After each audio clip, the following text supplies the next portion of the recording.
Hey, good morning. Today we continue with our daily reading of the Word. We are in Judges chapter 20. As always stated prior to, get to a church that has Bible study or Sunday school where the Word can be broken down for you and shared more easily. Get with some friends who break bread and just have church with them amongst one another, getting some understanding. Also, get you a Bible that you can comprehend. There are numerous versions from King James, NIV, ESV, Amplified, Promise Keepers, and so on. But most importantly, above all these things that I've stated, call upon the Lord and ask for understanding. If you knock at his door, he will open and give it to you. Judges chapter 20 reads as follows. Then all Israel from Dan to Beersheba and from the land of Gilead came together as one and assembled before the Lord in Mizpah. The leaders of all the people of the tribes of Israel took their places in the assembly of God's people, 400,000 men armed with swords. The Benjaminites heard that the Israelites had gone up to Mizpah. Then the Israelites said, "Tell us how this awful thing happened." So the Levite, the husband of the murdered woman, said, "I and my concubine came to Gibeah and Benjamin to spend the night. During the night, the men of Gibeah came after me and surrounded the house, intending to kill me. They raped my concubine, and she died. I took my concubine, cut her into pieces, and sent one piece to each region of Israel's inheritance because they committed this lewd and outrageous act in Israel. Now, all you Israelites, speak up and tell me what you have decided to do." All the men rose up together as one, saying, "None of us will go home. No, not one of us will return to his house. But now this is what we'll do to Gibeah. We'll go up against it in the order decided by casting lots. We'll take 10 men out of every 100 from the tribes of Israel, and 100 from 1,000, and 1,000 from 10,000 to get provisions for the army. Then, when the army arrives at Gibeah and Benjamin, it can give them what they deserve for this outrageous act done to Israel." So all the Israelites got together and united as one against the city. The tribes of Israel sent messengers throughout the tribe of Benjamin, saying, "What about this awful crime that was committed among you? Now turn those wicked men of Gibeah over to us, so that we may put them to death and purge the evil from Israel." But the Benjaminites would not listen to their fellow Israelites. From their towns they came together at Gibeah to fight against the Israelites. At once the Benjaminites mobilized 26,000 swordsmen from their towns, in addition to 700 able young men from those living in Gibeah. Among all those soldiers, there were 700 select troops who were left-handed, each of whom could sling a stone at a hair and not miss. Israel, apart from Benjamin, mustered 400,000 swordsmen, all of them fit for battle. The Israelites went up to Bethel and inquired of God. They said, of us is to go up first and fight against the Benjaminites?" The Lord replied, "Judah shall go first." The next morning the Israelites got up and pitched camp near Gibeah. The Israelites went out to fight the Benjaminites and took up battle against positions against them at Gibeah. The Benjaminites came out of Gibeah and cut down 20,000 Israelites on the battlefield that day. But the Israelites encouraged one another and again took up their position where they had stationed themselves the first day. The Israelites went up and wept before the Lord until evening. And they inquired of the Lord. They said, "Shall we go up again to fight against the Benjaminites, our fellow Israelites?" The Lord answered, "Go up against them." Then the Israelites drew near Benjamin the second day. This time, when the Benjaminites came out from Gibeah to oppose them, they cut down another 18,000 Israelites, all of them armed with swords. Then all the Israelites, the whole army, went up to Bethel, and there they sat weeping before the Lord. They fasted that day until evening. The Israelites inquired of the Lord.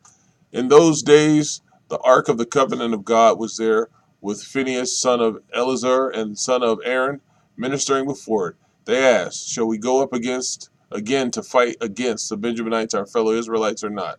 The Lord responded, "Go for tomorrow. I will give them into your hands." Then Israel set an ambush around Gibeah. They went up against the Benjaminites on the third day and took up positions against Gibeah as they had done before. The Benjaminites came out to meet them and were drawn away from the city. They began to inflict casualties on the Israelites as before, so that about 30 men fell in the open field and on the roads, the one leading to Bethel and the other to Gibeah. While the Benjaminites were saying, "We are defeating them as before," the Israelites were saying, "Let's retreat and draw them away from the city to the roads." All the men of Israel moved from their places and took up positions at Baal Tamar, and the Israelite ambush charged out of this place on the west of Gibeah. Then 10,000 of Israel's able young men made a frontal attack on Gibeah. The fighting was so heavy that the Benjaminites did not realize how near disaster was. The Lord defeated Benjamin before Israel, and on that day the Israelites struck down 25,100 Benjaminites, all armed with swords. Then the Benjaminites saw that they were beaten. Now the men of Israel had given way before Benjamin because they relied on the ambush they had set near Gibeah. Those who had been in ambush made a sudden dash into Gibeah, spread out, and put the whole city to the sword. The Israelites had arranged with an ambush that they should send up a great cloud of smoke from the city, and then the Israelites would counterattack. The Benjaminites had begun to inflict casualties on the Israelites, about 30, and they said, "We are defeating them as the first battle." But the column of smoke began to rise from the city. The Benjaminites turned and saw the whole city going up in smoke. Then the Israelites counterattacked, and the Benjaminites were terrified because they realized that disaster had come on them. So they fled before the battle, and the Israelites who came out of the towns cut them down there. They surrounded the Benjaminites, chased them, and easily overran them in the vicinity of Gibeah on the east. 18,000 Benjaminites fell, all of them valiant fighters. As they turned and fled toward the wilderness to the rock of Rimmon, the Israelites cut down 5,000 men along the roads. They kept pressing after the Benjaminites as far as Gittim and struck down 2,000 more. On that day, 25,000 Benjaminite swordsmen fell, all of them valiant fighters. But 600 of them turned and fled into the wilderness to the rock of Rimmon, where they stayed 4 months. The men of Israel went back to Benjamin and put all the towns to the sword, including the animals and everything else they found. All the towns they came across, they set on fire. Judges chapter 21. The men of Israel had taken on oath at Mizpah, "Not one of us will give his daughter in marriage to a Benjaminite." The people went to Bethel, where they sat before God until evening, raising their voices and weeping bitterly. "Lord God of Israel," they cried, "why has this happened to Israel? Why should one tribe be missing from Israel today?" Early the next day, the people built an altar and presented burnt offerings and fellowship offerings. Then the Israelites asked, "Who from all the tribes of Israel has failed to assemble before the Lord?" For they had taken a solemn oath that anyone who failed to assemble before the Lord at Mizpah was to be put to death. Now the Israelites grieved for the tribe of Benjamin, their fellow Israelites. "Today one tribe is cut off from Israel," they said. "How can we provide wives for those who are left, since we have taken an oath by the Lord not to give them any of our daughters in marriage?" Then they asked, "Which one of the tribes of Israel failed to assemble before the Lord at Mizpah?" They discovered that no one from Jabesh Gilead had come to the camp for the assembly. For when they counted the people, they found that none of the people of Jabesh Gilead were there. So the assembly sent 12,000 fighting men with instructions to go to Jabesh Gilead and put to the sword those living there, including the women and children. "This is what you are to do," they said. "Kill every male and every woman who is not a virgin." They found among the people living in Jabesh Gilead 400 young women who had never slept with a man, and they took them into the camp at Shiloh in Canaan. Then the whole assembly sent an offer of peace to the Benjaminites at Rock of Rimmon. So the Benjaminites returned at the time and were given the women of Jabesh Gilead, who had been spared, but there were not enough for all of them. The people grieved for Benjamin because the Lord had made a gap in the tribes of Israel.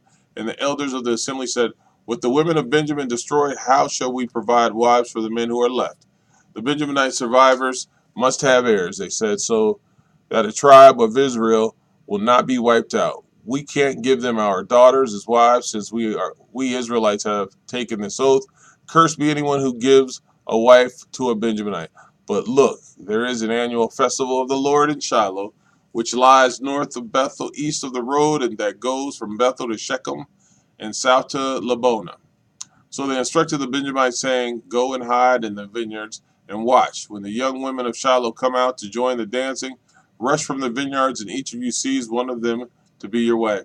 Then return to the land of Benjamin. When their fathers or brothers complain to us, we will say to them, 'Do us the favor of helping them, because we did not get wives for them during the war.' You will not be guilty of breaking your oath, because you did not give your daughters to them." So that is what the Benjaminites did while the young women were dancing. Each man caught one and carried her off to be his wife. Then they returned to their inheritance and rebuilt the towns and settled in them. At that time the Israelites left that place and went home to their tribes and clans, each to his own inheritance. In those days Israel had no king. Everyone did as they saw fit.